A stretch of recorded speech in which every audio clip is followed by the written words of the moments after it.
Bonjour, je suis le docteur Lucie Estelle, ophtalmologue. Alors aujourd'hui, on va s'intéresser à la santé oculaire de l'enfant.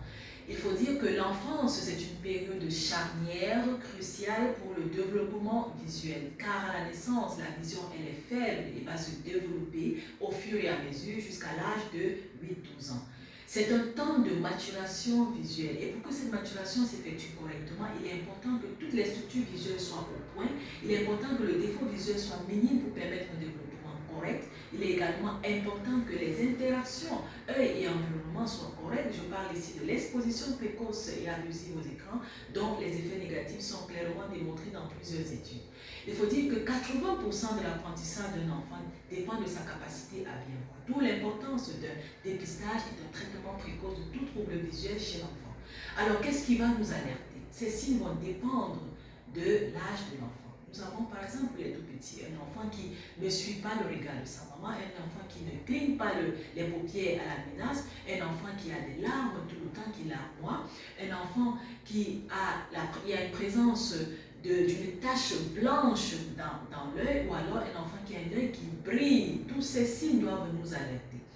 Nous avons également un enfant qui a des difficultés à la lecture, ça c'est pour les plus grands, un enfant qui a du mal au soleil, qui ne supporte pas la lumière, un enfant qui a des maux de tête à répétition, un enfant qui a une rougeur oculaire de façon récurrente, un enfant qui a des démangeaisons de façon récurrente, un enfant qui a une attitude vicieuse de la tête, c'est un torticolis, il est obligé de se pencher pour bien regarder.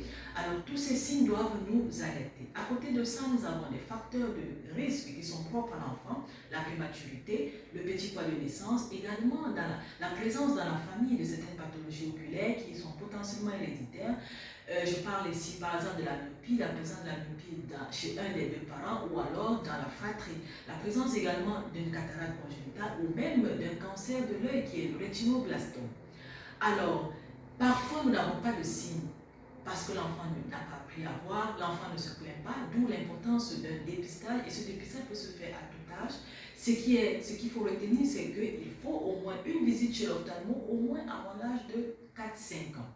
Alors, les défauts visuels chez l'enfant sont principalement de causes fonctionnelles. Nous avons ici les troubles de la réfraction qui sont dus au fait que le rayon lumineux qui vient des objets n'est pas convergé au niveau de la rétine étant la membrane qui tapisse l'intérieur de l'œil et va nous donner une image qui est floue ou une image qui est déformée. Nous aurons ici la myopie, l'hypermétropie, l'astigmatisme, ce sont des pathologies qui sont beaucoup plus fréquentes. Nous avons associé à côté de ça un strabisme aussi, qui est un défaut d'alignement des axes visuels, c'est un œil qui est louche. À côté de ces troubles fonctionnels, nous avons également des troubles organiques, nous avons des défauts visuels qui sont dus à une cause organique, c'est ce qui va concerner l'anatomie de l'œil ou les voies visuelles. Ces causes sont beaucoup plus rares. Et nous pouvons avoir un ptosis, par exemple, c'est une chute de la paupière ou alors une tache blanche qui peut être une cataracte congénitale, c'est-à-dire une blancheur au niveau du cristallin, ou alors une blancheur au niveau de la rétine, c'est un cancer de l'œil qui est beaucoup plus grave et qui peut entraver le pronostic vital de l'enfant. Alors, toutes ces pathologies fonctionnelles ou organiques peuvent être pourvoyeuses d'une amblyopie. C'est une notion qui est capitale, qui est importante et qui constitue même la hantise de l'ophtalmopédiatre. L'amblyopie, en fait, c'est une diminution plus ou moins sévère de la fonction visuelle qui est due à une altération de l'expérience précoce de la fonction visuelle. En général, il va concerner un seul œil qui est dit œil paresseux et le cerveau de l'enfant à ce moment va supprimer l'image qui vient de cet œil paresseux. Ce qui est intéressant, c'est que c'est une situation qui est réversible en cas de traitement entrepris précocement, c'est-à-dire autour de 3, 4, 5 ans. Alors, et ceci parce qu'à ce moment de la vie, il y a une plasticité cérébrale. Le cerveau de l'enfant, il est encore souple et ce qui nous permet d'avoir des résultats satisfaisants et une bonne récupération visuelle.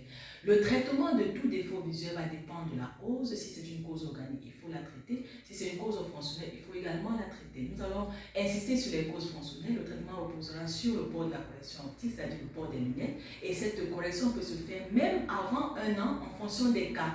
Et cette correction s'effectue sous cycloplégie, c'est-à-dire ce sont les colis qu'on instille dans l'œil de l'enfant pour avoir une meilleure correction. S'il y a une notion d'œil paresseux, comme nous avons expliqué plus haut, on va être obligé d'associer à cette correction donc des pansements qui vont nous permettre de fermer l'œil dominant, exposer l'œil paresseux pour le forcer à bien voir. Il y a une surveillance qui est également établie, suivant un protocole bien établi.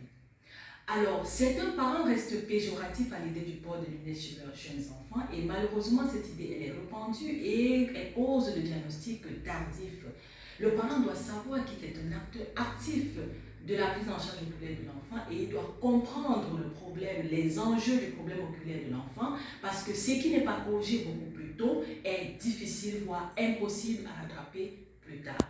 Merci.